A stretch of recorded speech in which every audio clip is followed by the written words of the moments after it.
Hey there, David Chesworth coming to you for another episode of Health Talk, and I'm here in Hilton Head Health on the beautiful Hilton Head Island, and today we've got a fitness expert that I'm speaking to. His name is Stan Kravchenko. He's from Ukraine, and actually, he's had a passion for sports, exercise, and fitness since the beginning at age 4 doing gymnastics. He's the founder of an online training program called OneFit. He has experience as a celebrity trainer and currently trains Bravo's very own Andy Cohen. He has worked as a top-tier personal trainer at Equinox, and he has worked as a fitness model with the well-known agency Wilhelmina. So, Stan, or Stanny as I see your name there, did I miss anything in the intro that you'd like to get out there? Everything is great. Thank you. You give me so Awesome. many credits. I'm like, my heart went up. You're like, wow. I mean, So, well, I first and like it though. foremost, I like you like? it. Oh, good. Keep it exciting. Not every time you can hear about yourself. So, Yeah, that's right. It's good to get a little tap on the ego yeah, every now and then, isn't it? exactly. Yeah. Well, the first thing I wanted to ask you about is your move from Ukraine to the United States. What brought you here, and what led you on this path that you're on? Moved from Ukraine to United States 2010. I feel like, still that mindset of you back in that time. I mean, hopefully still today is that like, make it, if you make it, I mean, dream America, right? American dream, that's how I say it. Mhm. Yeah. So I have kind of this American dream, and yeah, I guess it's just opportunity, searching for a better life and more opportunities. So it's all started with that kind of mindset a little bit Yeah. back No, in the but days. Yeah. I can vicariously relate to that. My wife is from Moldova, which is a Yeah, neighbor of yours, and yeah, she has that same spirit of chasing that American dream, which is really cool to see. I yeah, love hearing about those stories, and yeah. but we've spoken a little bit before in the past, and I know you didn't start right Yes. away as a fitness professional in the United States, even though you've got Correct. a background in gymnastics. You came to the hmm United States and you worked other jobs first. Can you speak to that? Oh my God, how many jobs. So I came in 2010, right? The first job was McDonald's.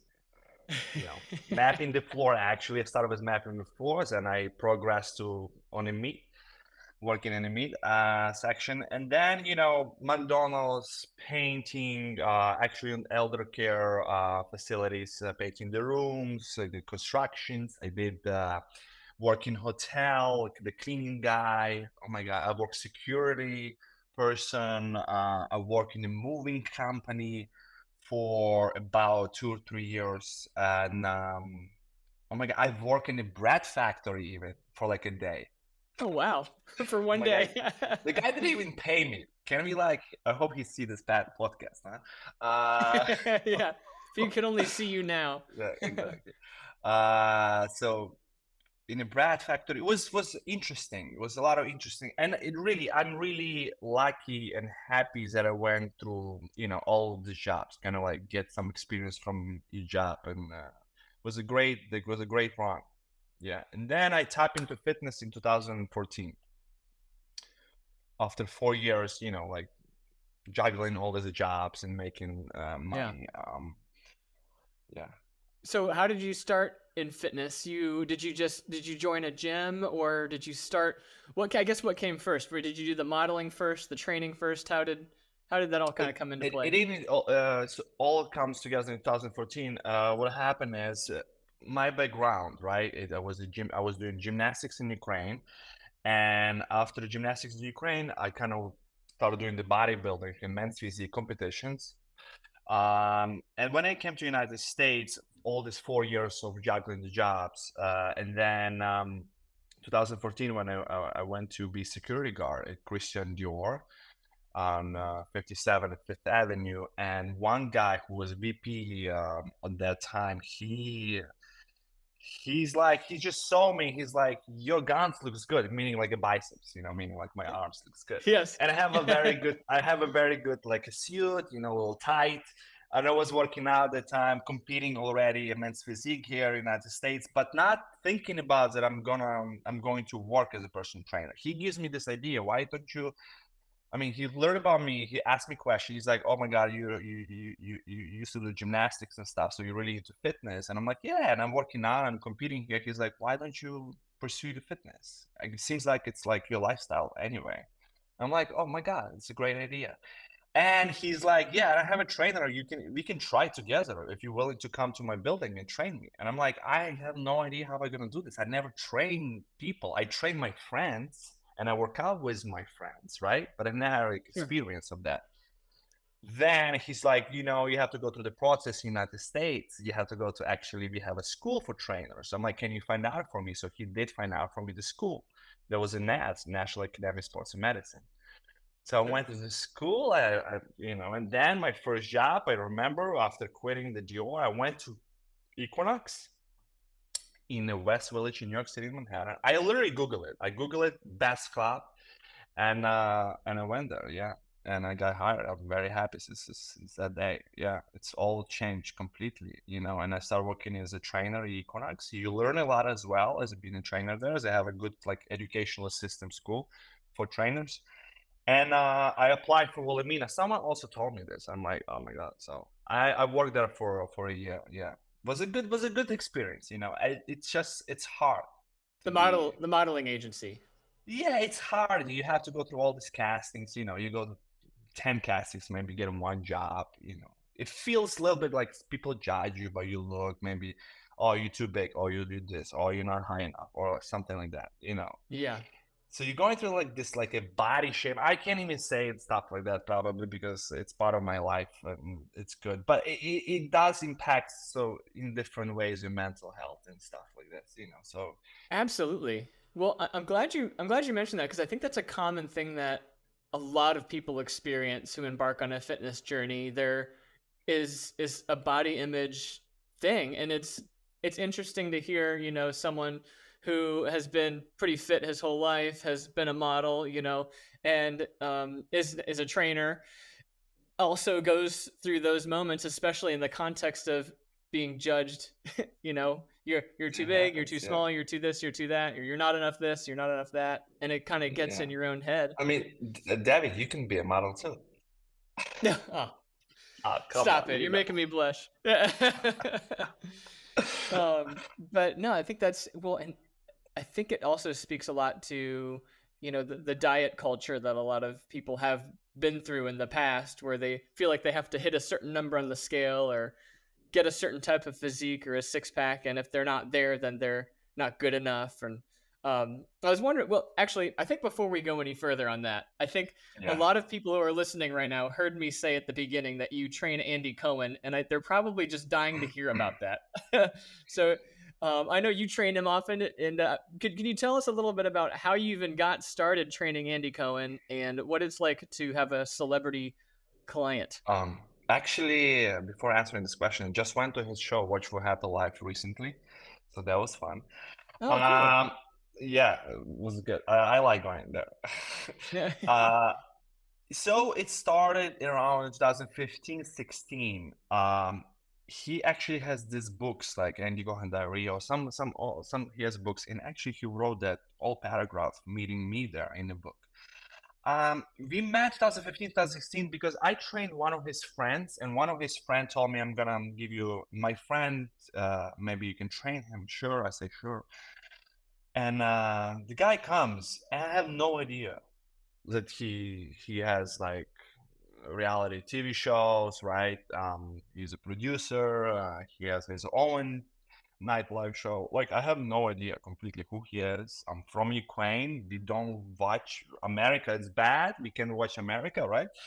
So it's like that kind of mentality. And I don't really like no. I don't know Hollywood. I don't know celebrities. No idea. And then he showed up, and I remember our first session was the most memorable session for me because it's kind of like now looking back on this, it's kind of like funny for me in the same way because I texted with him. I'm like, "Where are you?" And he's like, "I'm on the third floor." And I told him like, "I told you to meet me on the second floor." I felt like I maybe was a little bit me in my first conversation, but like I maybe getting away because I'm Ukrainian and we like supposed to be like a Straightforward. straightforward. We told you to see me in second floor. Um, I'm not trying to make fun of all Ukrainians a little bit, but I can do that because I'm Ukrainian.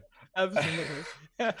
So, we had a good session with him. It was really fun. And I asked a question like, oh, so what do you do for a living? He's like, oh, like, I work in TV. So I'm like, okay, he works, I don't know, like backstage. I have no idea. Holding the light, the camera, I had no idea. So we finished session. And I remember when I finished his stretching, I told him, I look into his account. We have ability on Equinox, like an app you can see an account. He pays for session, not paying. And I'm like, oh my God, this guy even didn't pay for session. Like how he's in my schedule. And I mentioned him, can you go downstairs and make sure you pay for my session? I'm not tier 1, I'm tier 3. Okay, just like it's a little bit more pricey. Literally, I say this. He's like, oh yeah, of course. And then he left the session. And next day, I was in the locker room, and one of the trainers come up to me, and he's like, "How did you meet this? How do you know this guy? How does it happen that you trained Andy?" I'm like, "You mean the guy from yesterday?"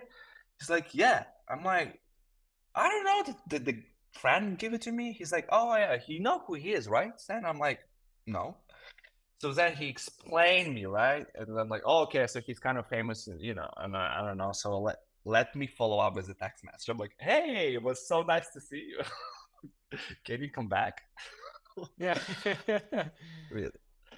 I mean, it was good. And then months later, he's actually came back. He had a trainer at that time. And then it was a really private gym when he used to work out.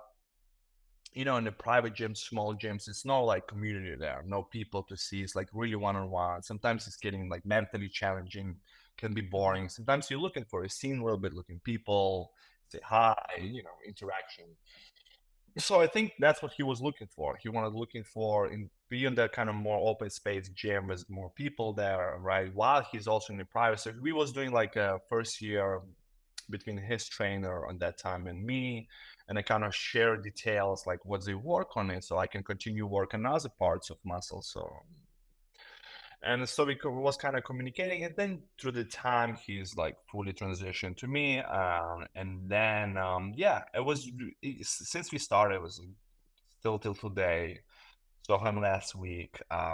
Always great time. Yeah.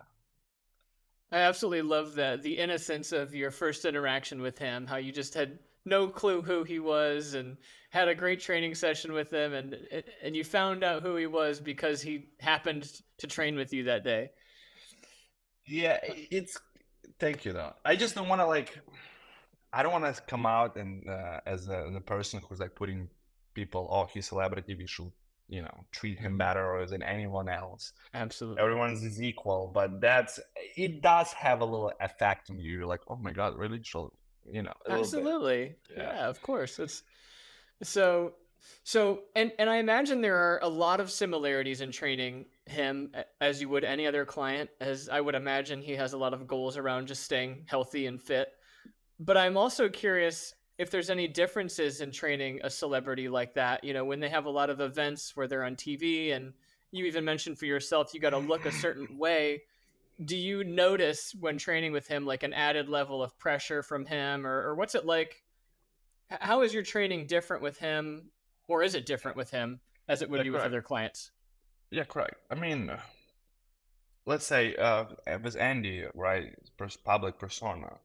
And sometimes when it's like some big event has to happen, like for example, New Year Eve or BravoCon.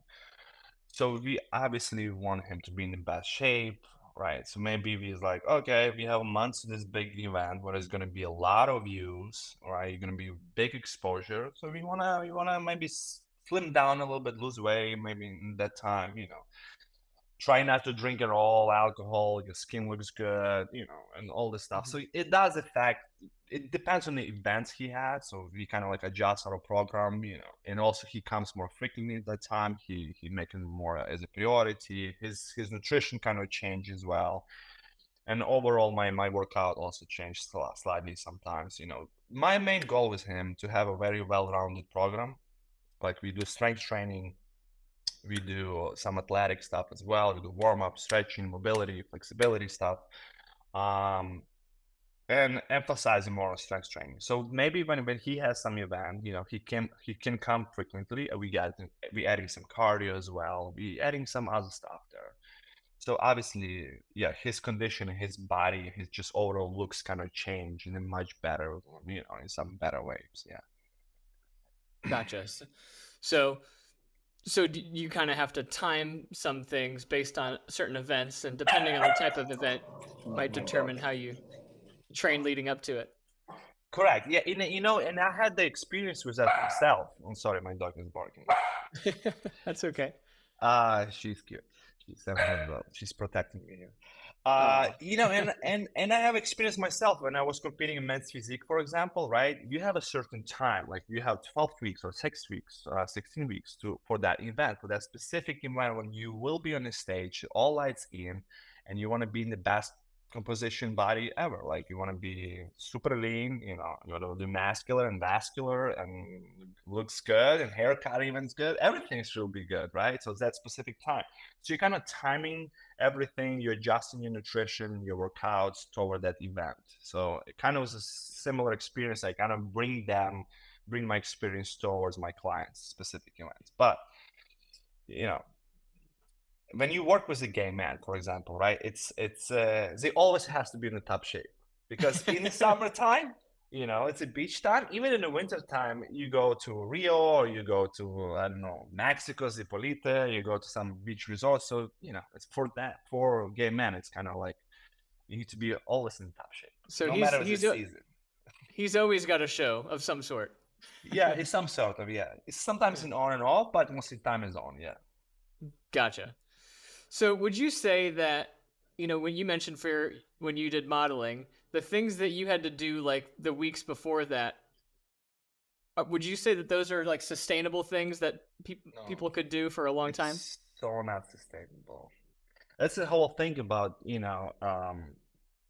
modeling. Yeah, it's not sustainable because you want to be in the top shape every time when you go to every all this like uh how you say that events when they look at you. But it's hard physically, it's hard mentally. It just not sustainable and it just hits you, over the time. That's why I'm saying, like, people who follow fitness instructors on Instagram, and one of these instructors are like always ripped. Oh my God, I don't know how they do this. But anyway, it's also not sustainable. A lot of these fitness influencers are using some drugs, some performance boosters. That it's basically, and then you're getting infected by this. I'm like, how come I never have the six packs like this guy have all the time, 24/7 on season all the time? Maybe he's using drugs, and this is affects the whole fitness industry because trainers, Mhm. you have to explain to the client, listen, this is not your naturally, we're looking for a natural goals. We want to be natural. We want to live healthy. We want to live good life and long life and healthy life. So just disregard all of that what you see sometimes on social media, which is because it's not sustainable. You're not gonna be pumping drugs all the time, Sure. on Yeah, yeah. they might be doing that, or they might be, filming all of their content in bulk when they've done the unsustainable stuff, and then they Exactly. only post the stuff that looks good, right? Exactly. It's funny that you mentioned that because when I was competing, right, in the last week of my best shape ever that I know, what do? You schedule the photo shoot. You take hundreds of pictures and through the year you post them. People Yeah. like, oh my God, this guy's always in shape. I'm like in the home right now, I'm eating pizza, ice cream.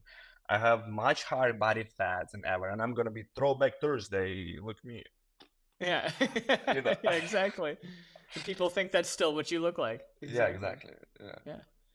So currently, you also have a lot of clients that you train virtually.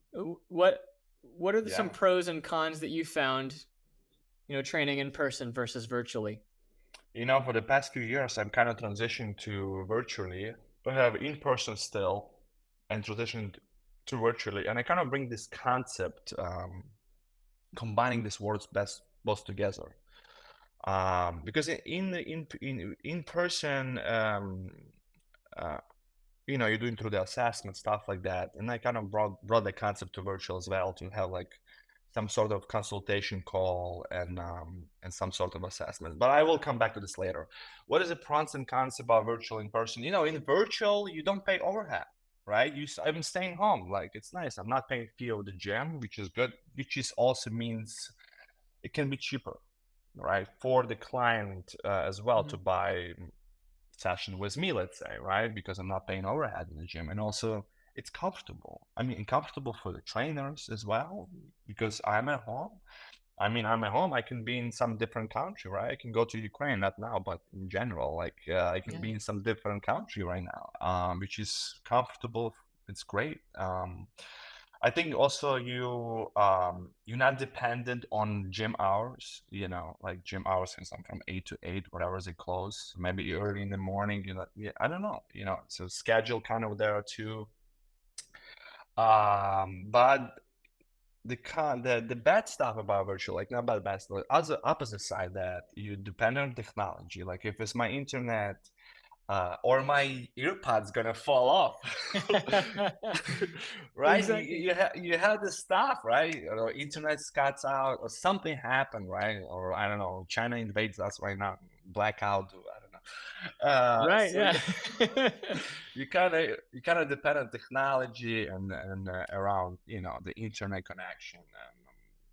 Like my dog can scream right now, right? You just saw that happening. So Yeah. there's like pros and cons in each world, I would say. Yeah. It's not also in virtual, compared to in person. In virtual, you can give like build the relationship as strong as in person, you know. Sure. So It's more that's challenging. also more challenging. And in someone that follows the program virtually, not seeing you every time in the sessions, they have to be pretty like self-motivated people. I actually have Yeah. a meeting. I have a virtual assessment yesterday with this guy. He's in the main state, and he he saw my program stuff, and he's like reached out to me, and he told me right away, I'm self-motivated really good. I like virtually, I like following the structure, I like to do check-ins. Like he's like, oh my god, this is a perfect client, right? So he needs to be, or she needs to be kind of a little bit self-motivated, right? Which is, you're saving money because it's virtually, but That makes you need sense. to be, yeah. It's a different type of client usually. The more self-motivated client will be successful doing virtually, whereas More someone who might need a successful, little bit more more accountability is probably going to do correct, better in yeah. person. Yeah. Hey, you know what happened? I have a client who's in person. They're like, I will never be able to do virtual. I'm like, why? I mean, like, I need to have schedule with you, so I feel bad that I'm missing the session, and you charge me if I don't show up. Like, yeah, that's kind of like accountability right there, and It that's makes a what lot it of is. sense. What are the most common challenges that the clients that you work with face when it comes to, In their in fitness person, or in person, virtual? Yeah, or the most common, yeah, the most common challenges that you see. I think accountability is one of the most common challenges in general for virtual and in person. Accountability to the fitness, accountability to your lifestyle, to your nutrition, to your not drinking, like that kind of stuff, Yeah. which just takes a lot of from not on my control.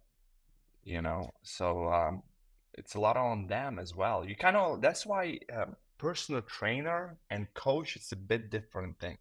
Because when you are a personal trainer, the person comes and you train them in that specific moment. But when you coach, you kind of like want to get more know about them, more about their life, what they do, how they sleep, how many hours they get in sleep, what they eat, how their lifestyle looks like, how the stress looks like. Or I don't know, you have a stressful job because that also affects your sleep. It affects our workouts and the whole thing. It's kind of behavior change. So you kind of like trying to learn as much as possible from the clientele and then educate them in the same way and in a very nice way, very like I will say light progression way. You don't want to throw all this everything on the client and put a lot of pressure on the client, right? You want to like, hey, listen, this is my plan. My plan is you consuming, let's say, 10 glasses of white wine a week. How about we not cutting the wine right now? We're gonna reduce it, let's say to 7, week 1 instead of 10, week 2, 6, week 3. And you little bit by little bit, step by step, you're changing something, right? Not everything. Because sometimes when it happens, when you like go in, you're putting too much pressure on the person and it's not sustainable as well. We talked about this. You want to kind of develop the habit to the client that is sustainable. Yeah. And even the changes should be realistic too. So you're not going from, as you said, 10 a week to 0 a week. You're going from 10 to 100%. maybe And 7 or 8. Yeah. yesterday my virtual assessment, I also asked like, what is your actual realistic goal? Like, what is your realistic goal, and realistically, how many times a week you want to work out? Because some people say like, I want to go right away. We're like, okay, let's start with 2, 3 a week, okay, and then we slowly. And it's good. It's good to ask this question realistic. One thing that we get a lot of, and I think it's pretty common to see this, is people fall into the trap of like an all or nothing mindset. Like if they can't do it right, why do it at all? Or they're like all on, and then they go on vacation and they're like, all right, I'm off. And then they come back and they're like, all right, I gotta build Yeah, my momentum back up. Yeah. and it happens a lot. It does. Yeah. Yeah. Yeah. Do you see in your clients that you work with, when people have that all or nothing mindset, when they feel like they fell off the wagon, how do they normally get back on, or what gets them going again? Um, I guess schedule on my calendar. They see scheduled Stan to work out with him. Yeah, they slowly have to come back. It's very hard to change this behavior and mindset, on and off. I see this a lot. I have a client right now. Is they doing 75 days the of not drinking, everyday cardio, reading the book, like have super like healthy lifestyle. But I say 75 days. What do you do after 75 days? It's good maybe as some sort of introduction to very healthy lifestyle. But also be careful with that, where it's like very like on and off how you say that. I Yeah. see, it's easy into this to the fitness, not go too crazy, not go too aggressive. Even myself, like I don't work out every single day. I know exactly how I can work out, what is works for me, and I don't want to put unrealistic goals on myself and so much mental Hmm. pressure on myself to achieve these goals. I'm more about longer games and very short game. You know, Absolutely. So what is your goal right now? this is a good question. So I did DEXA scan last week. Yeah, last week. I did last Wednesday DEXA scan. It's a scan for people who doesn't know. That scan it's actually scan your muscle tissue, your fat tissue, your bone density. And I'm like, so I would really want to know my bone density. And I did VO2 max scan as well last Wednesday. And I want to see results of my VO2 max, which is measure your cardiovascular fitness. It just tells you if it just tells you how your lungs, your heart, everything working very sync together, and then it gives you, and which is cool things. It gives me your biological age. So I'm 34 years old. By results in VO2 max I did last week, I was 23 minus 11 years, which is good. Um, and Cool. my goal is so I have a tracking some sort of system myself. I do right now, right? And then I want to improve my bone density and muscle mass even higher and endurance. So I'm putting myself in a program right now, and I want to see my results in 12 to 16 weeks, how I'm going to achieve that. Because now it kind of like gives me something to work for it. It gives me an event. Like I have an event, DEXA scan in 12 weeks, VO2 max. I have the sort of measurements, I have the numbers, I have the data. And this is what creates some sort of motivation for myself. And I'm not even, I have it here. Oh wow. Yeah. Look at that. That's pretty cool. Yeah. It's awesome. This is my body, how it looks like, what people want to know. So that was pretty cool thing to do. Yeah. Yeah. Did they have that at Equinox, or did you go somewhere else to do that? No, so the access can require like a medical facility because it's a slight radiation there, so it has to be special walls. So I don't feel like fitness facilities have DEXA scan. They have like in body when you go in Sure. Equinox, and they measure you by your Yeah. thumbs and standing on the platform, but it's actually not accurate as medical device. Right. So You know, this is DEXA like scan's one. the gold standard. Yeah, exactly. And then, but they do have VO2 max in fitness facilities. You can find it, yeah. I remember when I enrolled Equinox 2014, we did the first my VO2 max. Don't remember the numbers, but this is the second time I've done it. I actually encourage my virtual clients to do, if they can find it, VO2 max, or any sort of like get some data, create some event as a self-motivation purpose as well, and track the progress, how we're doing together. Also like taking pictures, and we can use scale, and we can also see the strength, like numbers, if it's going up. You bench press 100 pounds, maybe you're gonna bench press 150 pounds in six months, whatever. Like more data we have is better for results and Absolutely. motivation Yeah. as well. Yeah. I agree completely. We talk a lot about that here as having multiple measures of success. In Oh, the I like context how you of say that. Yeah. yeah, in the Yeah. context of where we are, a lot of people can fall into the trap of only caring about the number on the scale or only caring about one specific measure. But usually, the more measures of success you have, a bigger picture you have, and sometimes the number on the scale doesn't change, but your body percent changes really well. Maybe you gained a Correct. little bit of muscle and Yeah. are carrying more water than you used to, but you lost your percent body fat went down, and maybe your inches are changing, your fitness levels are improving. So yeah, that's really cool. We don't have Yeah. a DEXA scan where we are, but we actually we use the InBody, and so we always give that disclaimer, like it's compared to the DEXA scan. It tries to mimic it. It's not the DEXA scan. Um, But but if you don't even have an option of DEXA scan, I think you should do some sort of like even in body, because it's maybe doesn't give you like that accuracy as a DEXA scan, but it gives you some sort of information in the present, and then you can compare that information later on.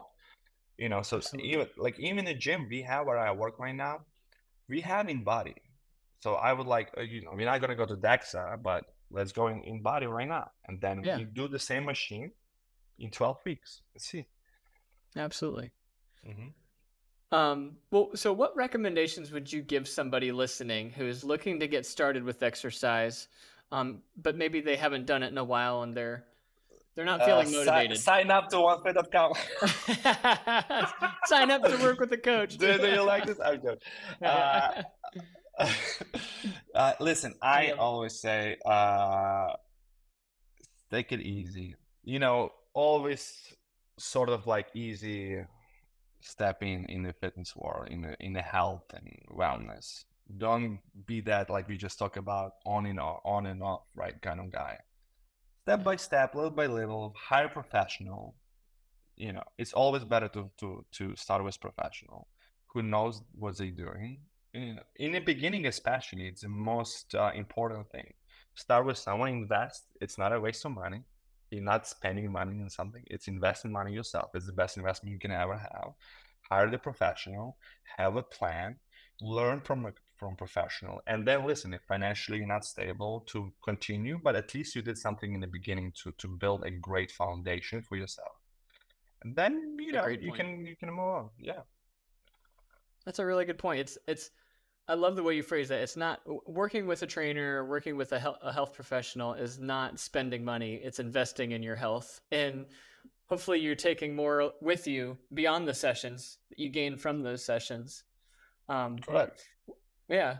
We to build off of what you said, start easy. We kind of have a neat little environment where we are because people they'll come for a limited amount of time because we're a destination retreat, and then they go home. And so what we notice is the longer people stay here, Hmm. the less likely they are to have that all or nothing mindset. So it's almost like when you have a built-in mindset of like I'm in this for a longer time, you're Yeah. more likely to ease into it. So for example, we have a program that's called Lose Well. It's a 4-week minimum Hmm. program.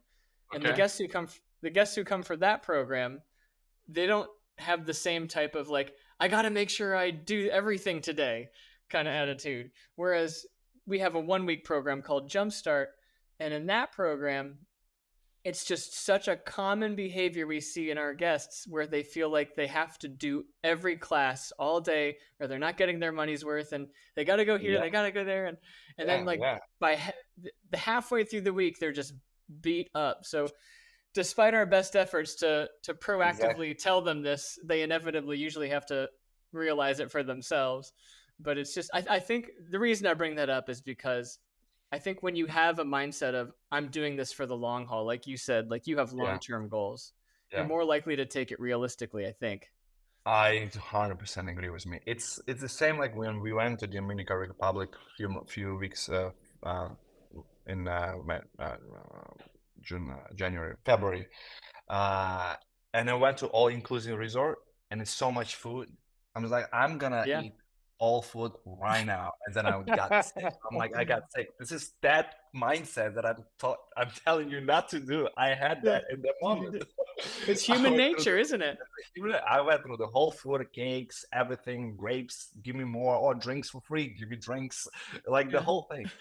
But then you're like, what happened? I got sick, right on vacation now. So I'm like, I have to slow down myself and getting easy, how we just talked about this. Yeah, So yeah. absolutely. I love that. We had a guest here. I think you'll appreciate this. We had a guest who came here once who he came to Hilton Head Health and he goes, Uh-huh.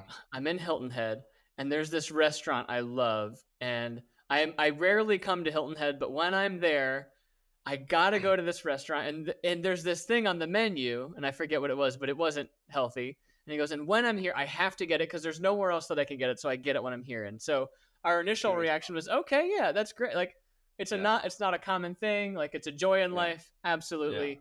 you should enjoy that. Yeah. Well, then, but that's not where the conversation ended. He goes, and next week I'm going to Jacksonville.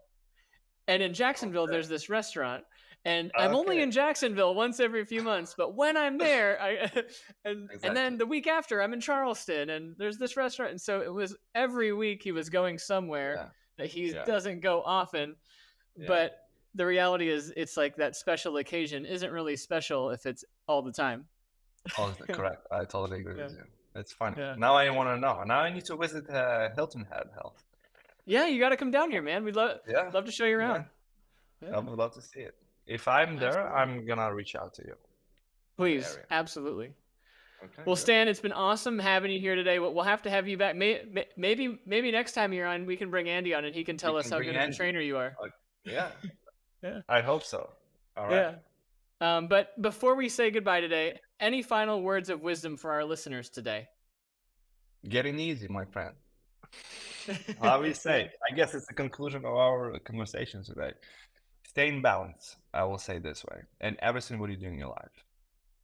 Look, Yes, stay in balance. and Well, invest in yourself. ooh, I like that. Stay in balance, invest in yourself.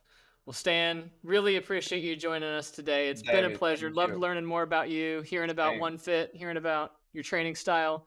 And yeah, I really appreciate your time. Thank you. I had such a good time, David. Thank you so much. Awesome. And Cool. have a good day. Yeah. Yeah, you too. Thank you.